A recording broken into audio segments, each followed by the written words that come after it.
Welcome to the Local Marketing Source Weekly Update, brought to you by localmarketingsource.com. This week's Local Marketing Update is brought to you by Scott Gallagher.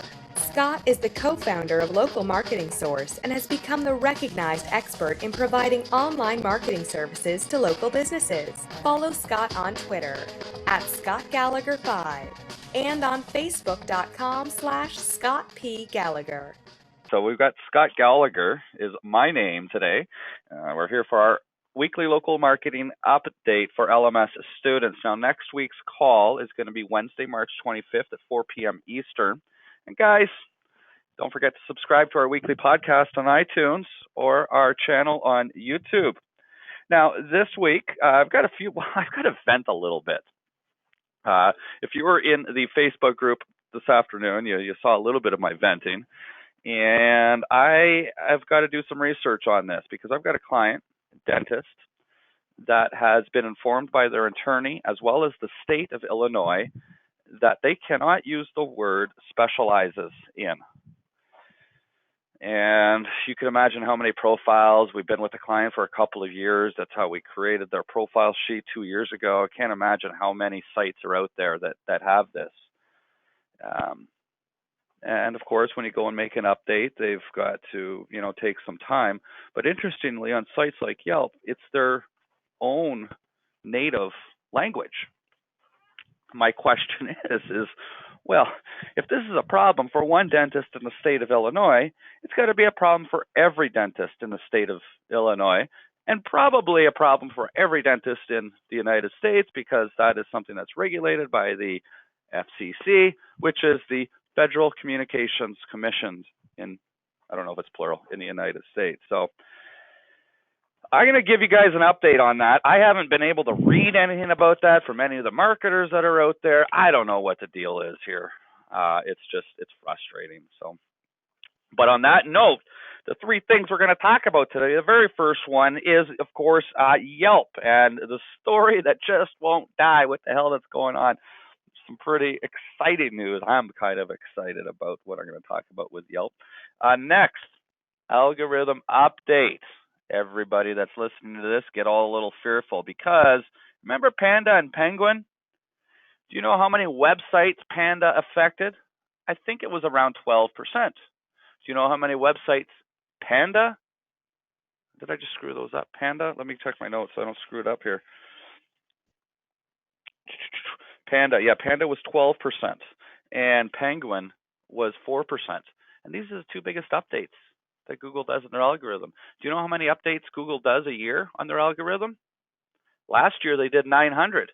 That's almost 3 a day, but we're only told about a few of them. Well, even bigger algorithmic update is coming very soon.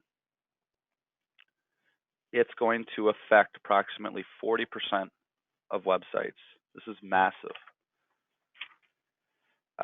It's a big deal, guys.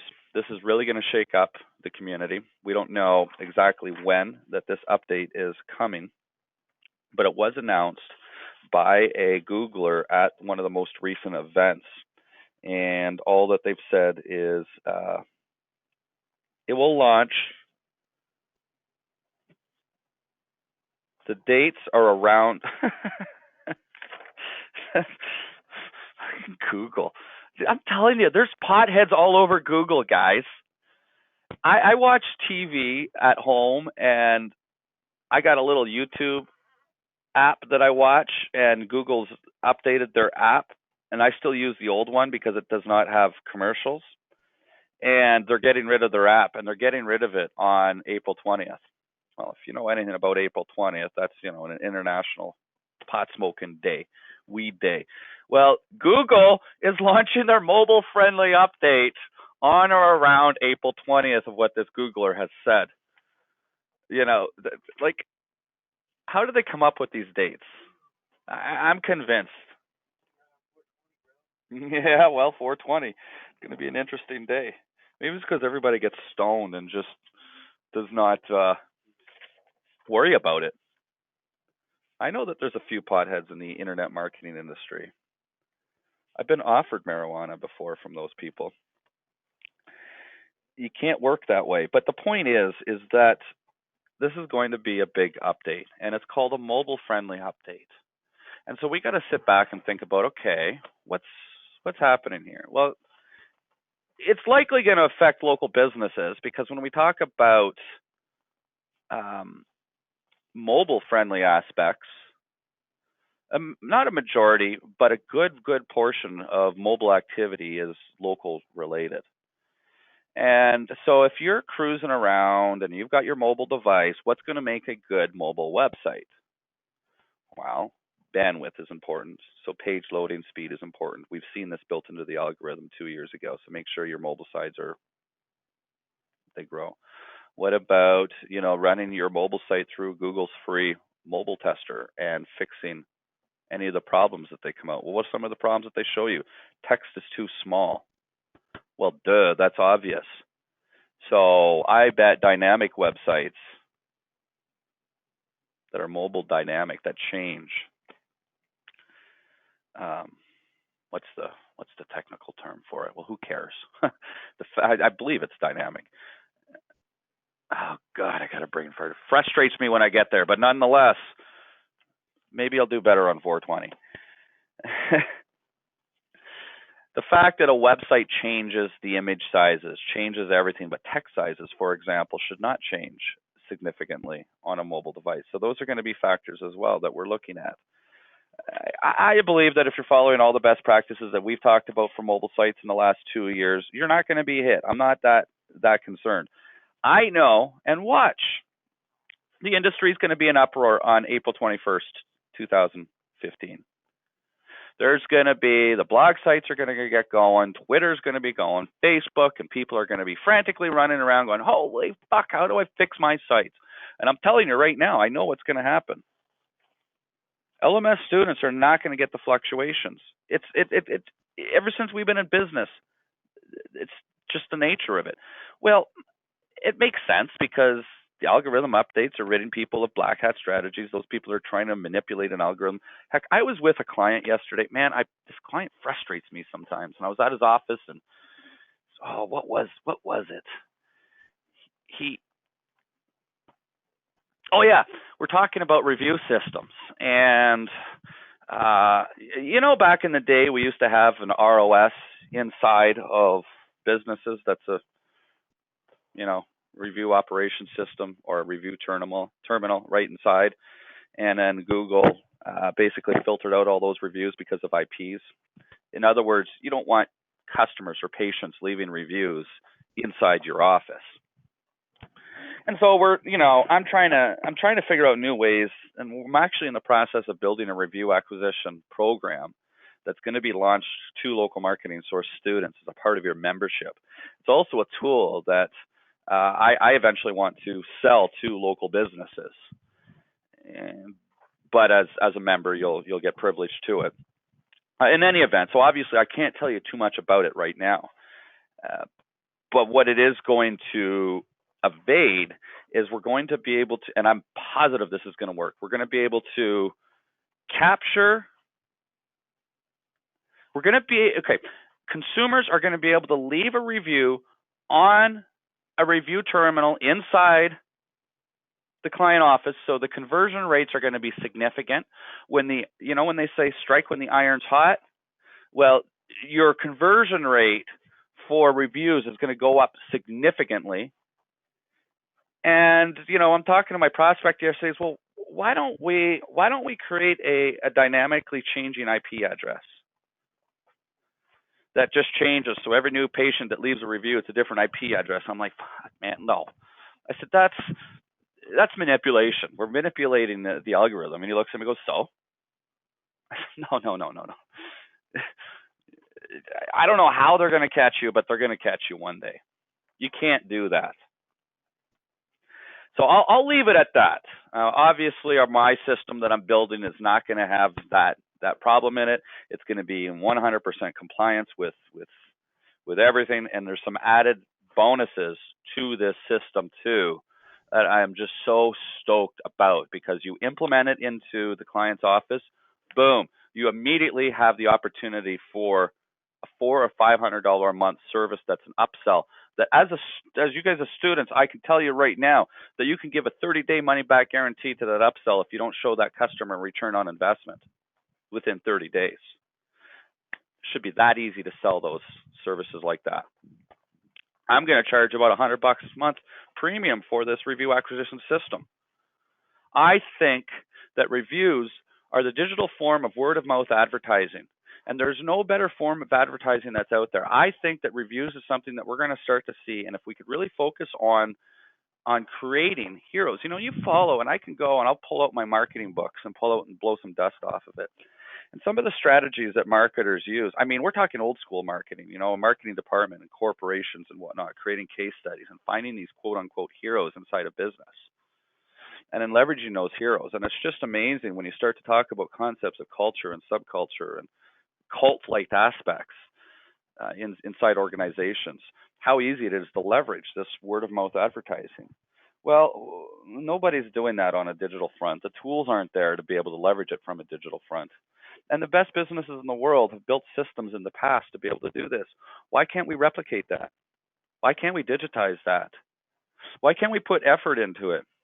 Why aren't businesses evaluated on these aspects? These are all major questions, and these are all questions that tie into the mobile-friendly aspects. So make sure that you're utilizing H review tags anytime you get a testimonial for those sites. I think it's time to put together a checklist for mobile-friendly. All right, let me move on here. I just jumped right into that. I was just talking about it, and it wasn't even in the timeline of my notes, but YELP, story that won't die. I got a kick out of this because in a couple of weeks, you're going to see a new Kickstarter campaign. And that Kickstarter campaign is going to be looking for money to finish a documentary. What is it called? The $1 million something, or the $1 billion bully. So the documentary is called The $1 Billion Bully, and that's obviously YELP, and how YELP is just pushing businesses around.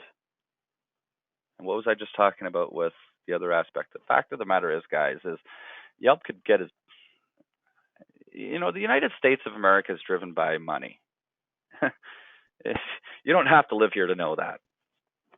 I didn't have to live here to know that. I knew that. Living here, it's much more apparent and much more obvious that you could almost get away with murder here if you've got the right money and the right contacts. So businesses like YELP have tremendous power for the size of company that they are. They've got so much revenue and such big clout that they can push these businesses around. But what I do believe in the world that we live in is that we'll call it organic emotions of human beings eventually surpass the $1 billion bullies. No empire in history has prevailed, and all empires have always fallen. I actually believe that the United States as an empire is going to fall if it hasn't already begun. Our economy now is not the largest economy in the world. Is that an indicator that this economy or this empire is falling? Well, it's going to fall.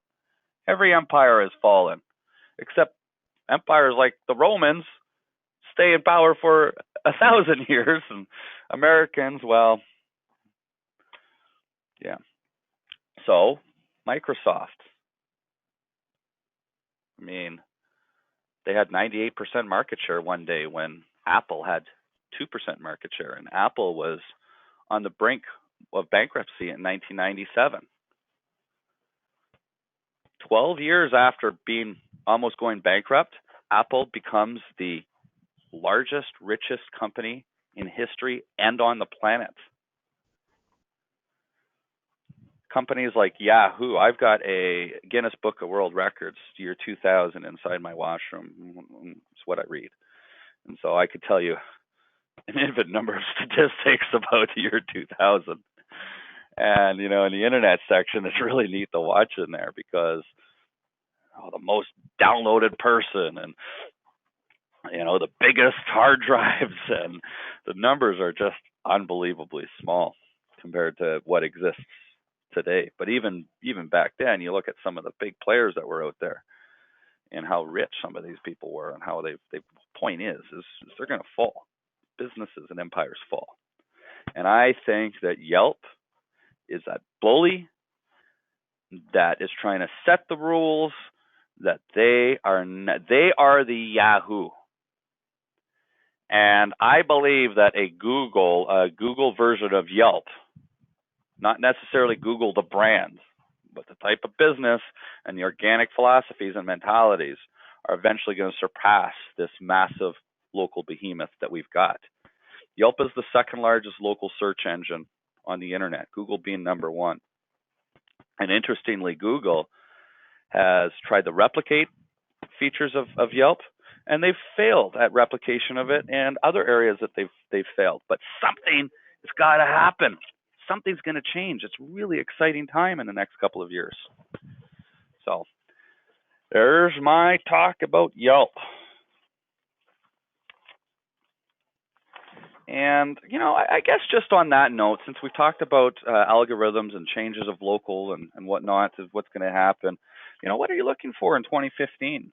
Last week I talked about a new patent that Google applied for about ranking businesses based off of, well, not links, but based off of actual facts, how factually accurate.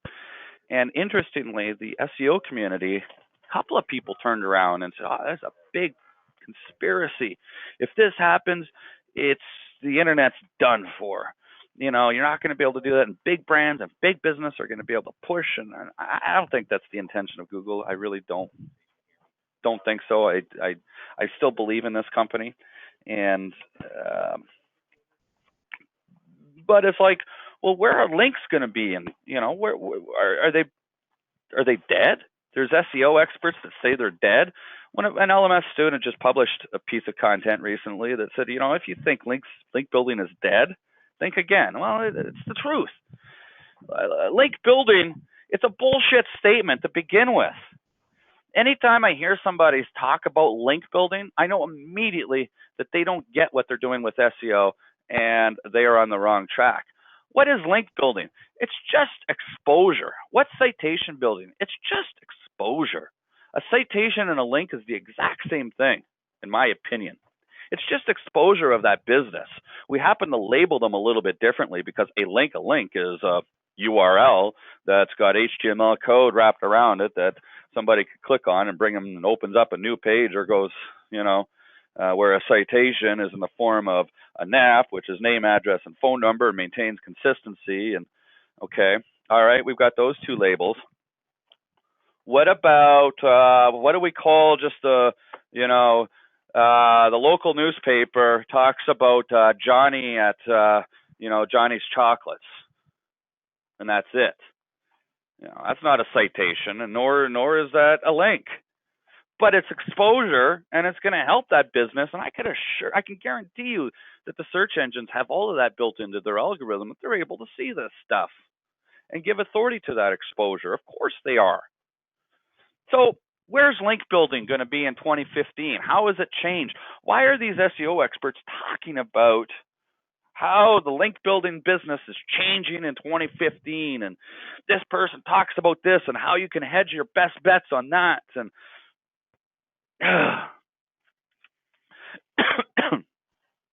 talking about link building, how it's doing harm. There's actually SEO experts that are trying to teach individuals right now that says, don't do link building. It hurts your SEO rankings. What? Oh, what an industry we live in, guys. I'll tell you, my hair is going gray just trying to keep up with this industry. And there's no doubt in my mind that sometimes I just want to get out and chop wood, but I always go back to the same things. And that it's just marketing. Maybe that should be Local Marketing Source's tagline. SEO. It's just marketing. ... It's that simple. And so, what is good link building? Well, we've talked about this a lot. It's about relevant exposure. And so, depending on the type of business, I use these examples. I'm going to go over it real quickly for students that haven't heard these examples. And you can take two chiropractors.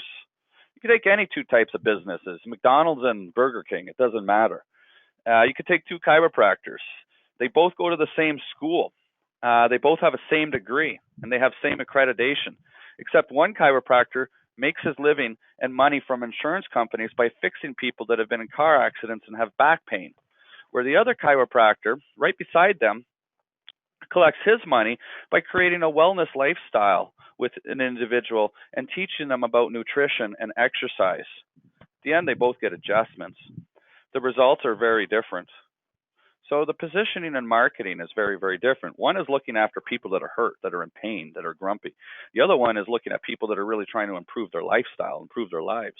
One of them, money comes from insurance, which people don't think about, where the other one is, an individual investment into oneself. So right off the bat, you got the same business that has two completely different audiences.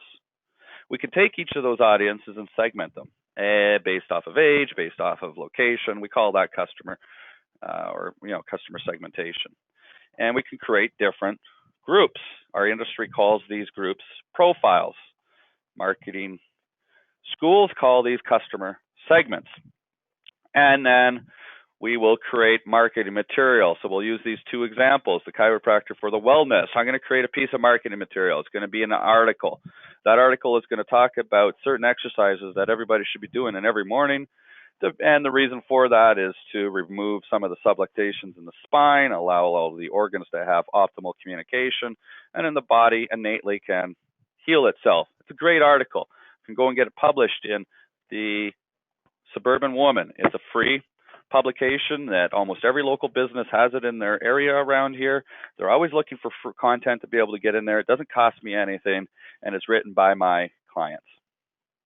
One piece of marketing material written to the right audience, distributed in a particular area that they're going to read it. People that read the Suburban Woman follow into the same segment groups that we've defined by our audience. Now, on the other hand, you take the other chiropractor, and you're going to write about how to collect money, write an article about how to collect money from your insurance if you've been into a car accident. Where do you want that published? Well, maybe you want to partner up with some attorneys, and maybe you want to get that content inside of their publications. And so within the attorney industry itself, yeah, there's national publications you can get this stuff right into. Boom. Two businesses offering the same service, completely different audience groups, completely different content, and distributed in completely different ways. So how are you supposed to have a system of link building that you do general local businesses that are out there? You don't. That's why link building is never going to go away. I just described two scenarios that are going to build one link each. And I don't care how you spin it. If a doctor of chiropractic wrote an article on wellness and it got published in a local publication that has free distribution and it's distributed everywhere, you can't tell me that that's not going to give authority to that doctor. That's the way the world works.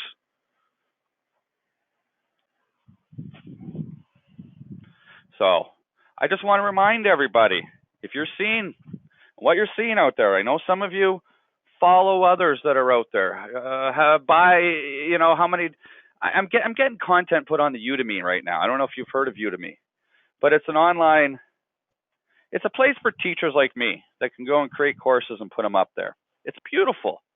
You don't have to invest. I mean, we've spent tens of thousands of dollars into our back-end systems, our hosting, all of our integration, and to manage all of that. It's almost $1,000 a month to do all of that with Local Marketing Source. And, we've only been doing it for 4.5 years. Well, Udemy supplies all that to instructors. So essentially, it just allows an instructor just to teach. And then they've got a back-end community to be able to drive. Well, the problem right now is there's 10,001 educators that are out there. There's 15,001 courses that are out there, and you start to search for anything in internet marketing, you just have a huge slew of a massive variance of stuff. And some of this stuff that is up there is 2 and 3 years old. It's incredible. When you come in the local marketing source, there's videos that we have that we've created. And people say, well, these are 2 years old. Your content is dated. Yes, there's content that we come up with on a regular basis, this being one of them. This is fresh content. Every single week, I read and try to bring stuff together for you all. We have webinars, all fresh content. We're doing updates on courses, but there's some videos that are timeless. I don't give a shit if it was a video from 1980. If the principle still applies, then it was a good piece of material. I almost think that's a testament to the quality of the content if it's timeless and it doesn't change. Well, these are marketing principles. And I thought that I wasted a lot of money when I went to university. And I went for 5 years and got myself an honor Bachelor of Commerce. I have 2 specialties. Specialty in e-commerce and a specialty in marketing. That was the reason for the 5th year. We went through that course. My group in 3rd year, which is our core year, we won a national prize in Canada. We developed a kick-ass hockey bag and actually got it produced and sent to retailers, and it was really awesome. And I got out. I remember saying I got into the workforce, and 6 months after being in the workforce, I said, shit, I learned more in 6 months than I did in 5 years of school. I have a hard time with post-secondary education because my parents put a lot of pressure on me and my sisters to go. They were both university educated, and I grew up in a time that not a lot of kids had those opportunities, and so I was thankful I did, but I still felt like I would have learned more in the business marketplace. It's taken me 10 years after graduating to start to realize that there was value in that. And especially running a business like Local Marketing Source and One Marketing, I realized that in order to be a good internet marketer, I have to have marketing skills first. That's it. I don't need to know how to build websites or conversions and all of this terminology that's in the internet marketing world. The best internet marketers I've ever met are those people that have a marketing mindset and don't spend their time in these shiny objects that are out there and these tools that are out there. Fuck the tools, guys. You could do this entire business and this entire service without a single tool. Well, except a computer. That's the best tool.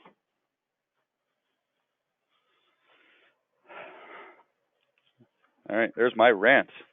You know, with this wireless headset, I get to walk around and move my hands and get some emotion going. I love it. But I will take 30 seconds now and open the floor to any questions that we might have. Well, thanks for watching the Local Marketing Industry Update. We've got these things coming out every single week, so if you liked with what you heard, just click the button right above me right here to subscribe to our channel. If you'd like to get a little bit more, right over here, go check out localmarketingsource.com. We've got free reports that you can grab. You can even register for a free marketing course to get in and see the portal. Or just go ahead and follow us on some of the social channels. We'll be around. Until next time.